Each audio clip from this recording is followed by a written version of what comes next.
The night the Mullins world ended did not arrive with thunder or warning. It came quietly, wrapped in the soft glow of a summer afternoon, with birds singing and dust floating lazily in the air. Samuel Mullins stood in his workshop, sanding the smooth wooden face of a doll. His hands were steady, practiced, filled with love rather than labor. Every doll he created carried a piece of his heart, and this one was special. It was meant for B. B. Mullins ran through the fields outside, her laughter ringing across the land. She was 7 years old, curious and fearless, with a habit of wandering too close to the road despite her parents' constant warnings. Esther Mullins watched her from the porch, smiling with the gentle concern of a mother who knew happiness could be fragile. That evening, as the sun dipped low, Bee chased her ball beyond the fence. The sound of brakes shattered the calm. A truck swerved, metal screamed, and then there was silence. By the time Samuel and Esther reached the road, their daughter lay motionless, her small body broken in a way no parent should ever see. The grief that followed hollowed the house. Days turned into weeks, weeks into months, and the laughter that once filled the rooms faded into echoes. Samuel stopped carving dolls. Esther stopped singing hymns in the morning. The house, once warm and alive, became a mausoleum of memories. Desperation led them to forbidden hope.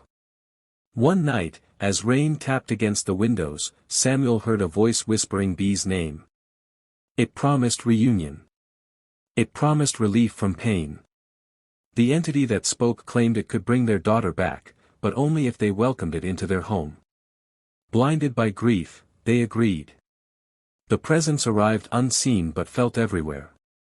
Doors creaked without reason. Shadows lingered too long. Esther was the first to realize the truth.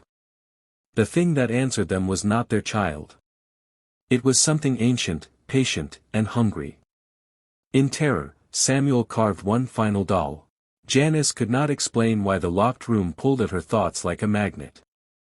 During the day, she laughed with the others, helped set the table, and pretended the house was only old, not wrong.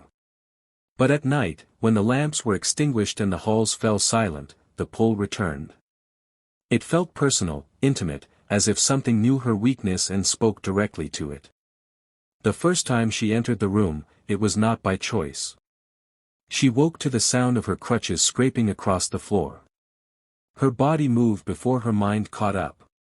Panic tightened her chest as she tried to stop herself, but her legs obeyed another will. The hallway stretched longer than it should have, shadows clinging to the corners like watching eyes. The door to the forbidden room creaked open on its own. Inside, the air was colder. Dust floated in beams of moonlight, and the cabinet sat against the wall, its doors slightly ajar. The Bible verse etched into the wood looked scratched, as if something had tried to claw it away from the inside. Janice felt tears run down her cheeks. She whispered for help, for God, for anyone. The cabinet door slowly opened. The doll sat inside, porcelain face smooth and perfect, hands folded neatly in its lap. Its eyes were glassy, empty, yet Janice felt seen. A small bell lay beside it. When the bell rang, soft and delicate, Janice screamed. She woke in her bed. Morning brought confusion and fear. Janice insisted she had been walking in her sleep. Linda teased her. Carol rolled her eyes. Only Sister Charlotte took her seriously, her expression tightening with concern. Samuel watched silently from across the room, his hands trembling as he gripped his coffee cup. That afternoon, Bonnie went missing. The girls searched the house in rising panic, calling her name until their voices cracked. They found her in the fields behind the house, standing perfectly still. Her eyes were wide, unfocused, staring at something only she could see. She wanted to play, Bon. From that night on, Janice was no longer alone inside her own body. The others noticed it first in small ways. She stopped flinching at sudden noises. She no longer cried out in her sleep. When the doll appeared in her room again, she did not scream. She simply stared at it with a strange calm, as if listening to something the others could not hear. Sister Charlotte sensed the change and tried to reach her. She sat beside Janice's bed one afternoon, speaking gently, reminding her that fear feeds evil, that faith creates strength. Janice smiled, but the smile did not reach her eyes. "I'm not scared anymore," she said softly. That night, the house turned violent. Linda woke to the sound of glass shattering. She barely had time to sit up before a force slammed her against the wall, pinning her in place. Invisible hands pressed against her throat, tightening until her vision blurred. She clawed at the air, choking, until suddenly the pressure vanished and she collapsed to the floor, gasping for breath. Carol was dragged from her bed by her ankles, screaming as something unseen pulled her across the hallway. Tierney's rosary snapped in her hands as a voice mocked her prayers, repeating them backward in a deep, distorted tone. Bonnie hid under her blanket, whispering apologies to someone who was not there. Janice moved through the chaos untouched. She walked without her crutches, her steps steady and sure. Her shadow stretched unnaturally long across the walls, bending in ways her body did not. When she entered the locked room, the cabinet stood open, the Bible verse scratched beyond recognition. The demon revealed itself fully then, no longer hiding behind the voice of a child. The air thickened, pressure building until it felt hard to breathe. Furniture rattled. Doors slammed. The house screamed. Samuel ran to stop it, clutching the Bible he had once used to seal the demon away.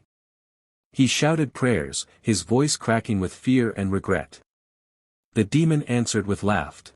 The orphanage was quiet in the early mornings, filled with the soft sounds of breathing children and creaking floors. Janice sat on her bed, hands folded neatly in her lap, staring at the wall.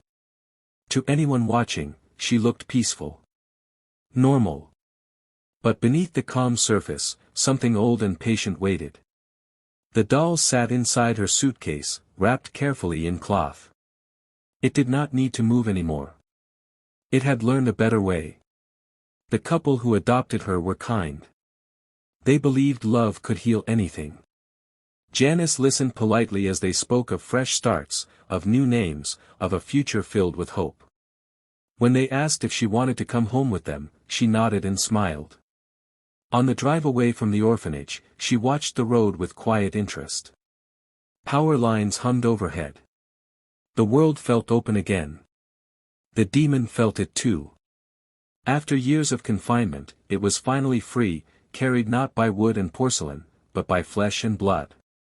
That night, in her new bedroom, Janice unpacked slowly. She placed the doll on the shelf across from her bed, sitting it upright so it could see the room. Moonlight reflected faintly in its glass eyes. "Thank you," she whispered. The house answered with a low creak, settling into itself. Over time, the family noticed small changes. Janice spoke less. She stared longer. Animals avoided her. When asked about the doll, she said it was a gift from her parents, her voice flat and rehearsed. At night, doors opened on their own. The temperature dropped without reason. The sound of a bell echoed faintly through the halls. The demon began to feed again. It started with shadows. Then whispers. Then accidents. A ladder fell in the garage. A staircase step cracked underfoot. A neighbor's dog was found dead, its body twisted unnaturally. Each event was dismissed, explained away, buried beneath denial. Janice watched it all with quiet fascination. One evening, her new mother found her sitting on the floor, drawing with crayons. The pictures show.